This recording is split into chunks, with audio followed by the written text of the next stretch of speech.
In Silksong, you play as Hornet, a cute and agile femme fatale who's been kidnapped by a bunch of random psychos, taken to who knows where for who knows what reason.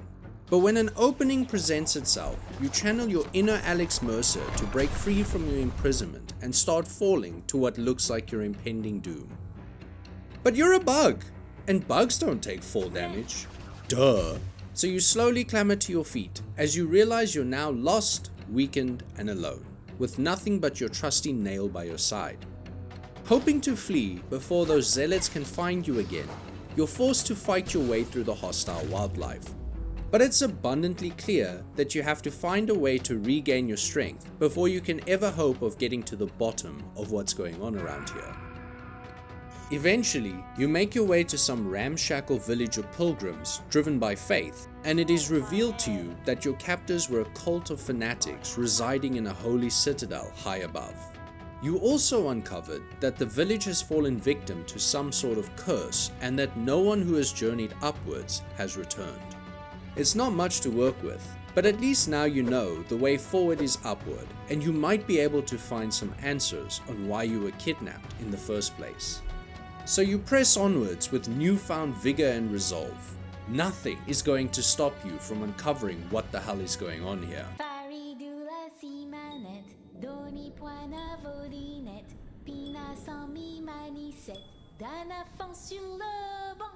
Okay, so maybe you got a little distracted by Sherma, the adorable bug lady. But now, it's really time to get to the bottom of all of this.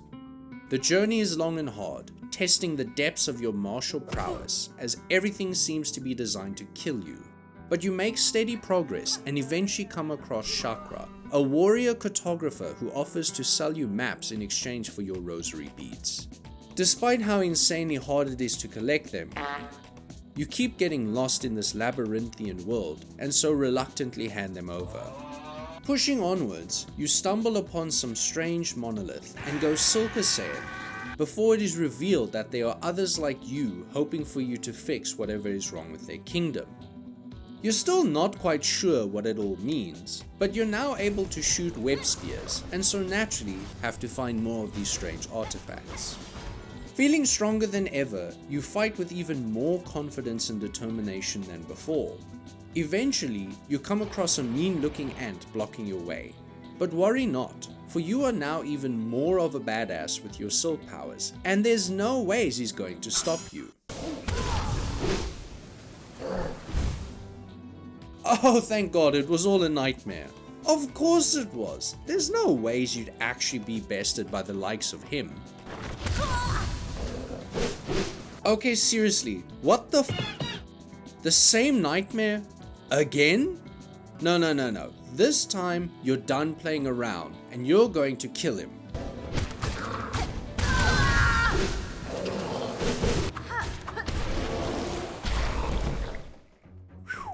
That was easy. I can't believe you killed it on your first try. Actually, wasn't that your... Moving on, you fight ever stronger foes as you seek a way to travel upwards. However, you start to get flustered by the fact that you seem to keep moving horizontally and haven't made much progress at all. That is, until you eventually get a Mary Poppins-esque cloak and are able to soar to the heavens like the angel bug you are. You reach the surface and quickly realize everything is grey, depressing, and wants to stab you. Oh my God, you're in London! Run your mouth, yeah? But something strange has happened in Buckingham Palace. Before now, pilgrims would simply be mind-controlled with silk to attack you. These ones, however, are being suspended in place as though they were food for some sort of spider. Weird. You search around, hoping to find out what happened and how to free them, until you eventually come face to face with the mastermind behind all of this. You pat yourself on the back for predicting it was a spider, but are quickly thrust into one of the most annoying fights you've ever experienced. You haven't had to dodge this many balls since your last spring break, but eventually you stand triumphant, ready to put a stop to all of this madness. There's a second phase? Why is everything so frustratingly difficult in this world? I thought everyone is driven by faith, not suffering. You best her, again, and are transported into some spider-esque dream world where the true magic of the game is revealed to you. That's right, baby. You get to live out your dreams of a Guitar Hero comeback as you gain the ability to play a mandolin. You push onwards, navigating treacherous lands and devious foes, until you eventually find yourself standing at the Citadel gates. Finally, your questions will be answered. You're one mandolin solo away from getting clearly jealous of your needling skills. This blasphemous crossover boss engages you in a long and fiery battle.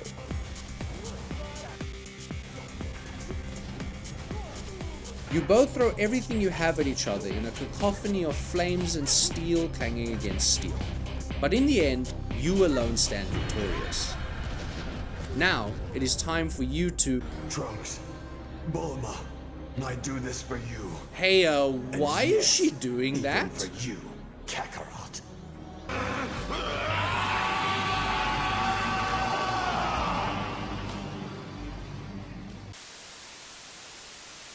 You take a few hours to calm down and head back to this fuck-ass boss to once again test your mettle.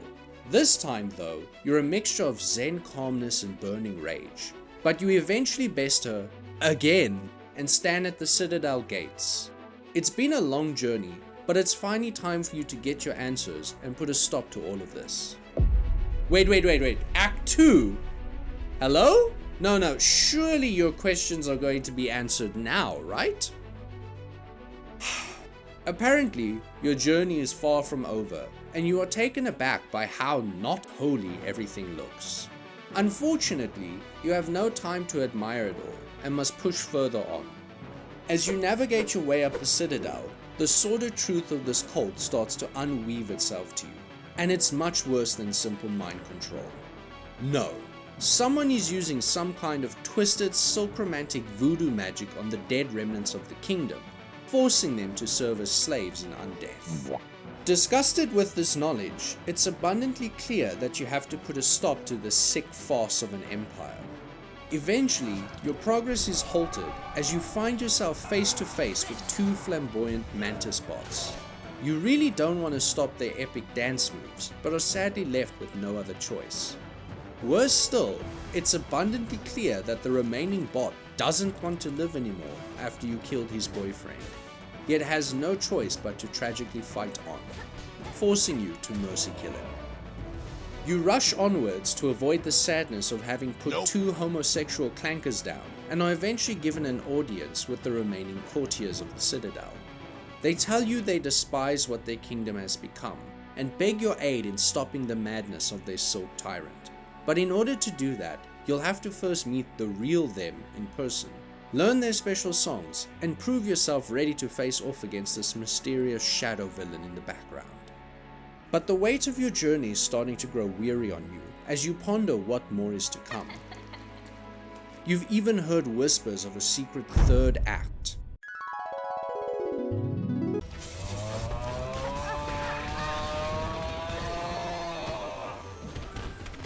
Yeah, nah.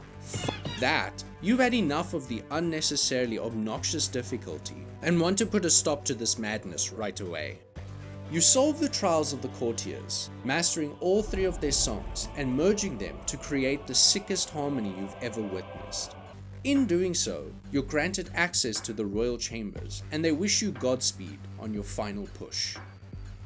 You make your way up, not sure of what to expect, and are once again antagonized by Lace in a final showdown of speed and precision versus big energy. But you bang your head against a brick wall until you eventually beat her on your first try, once again.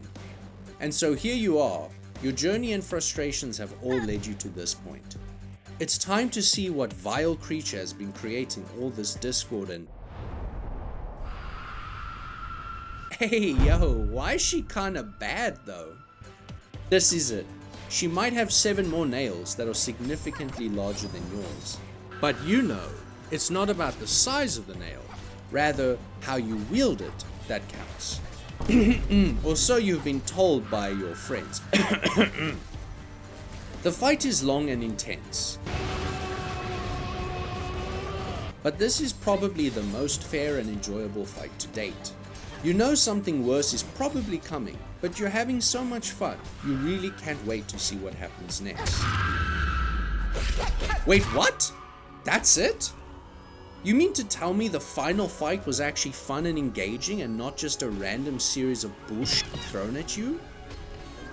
What the f happened to the rest of the game? Anyways, at least you, I guess you saved the kingdom and put a stop to all this madness in the end. Now the dead can rest in peace again, and you've given the kingdom a chance to rebuild. As you right the wrongs of the previous goddess, you vow to be a better one this time. You will not rule with an iron hand, but rather with peace and harmony. Well, fuck. Thank you for watching the video. If you enjoyed it, please remember to like and subscribe, and to let me know in the comments what were your favorite and least favorite bosses of the game. Otherwise, thank you so much for watching the video, and I hope to see you in the next one.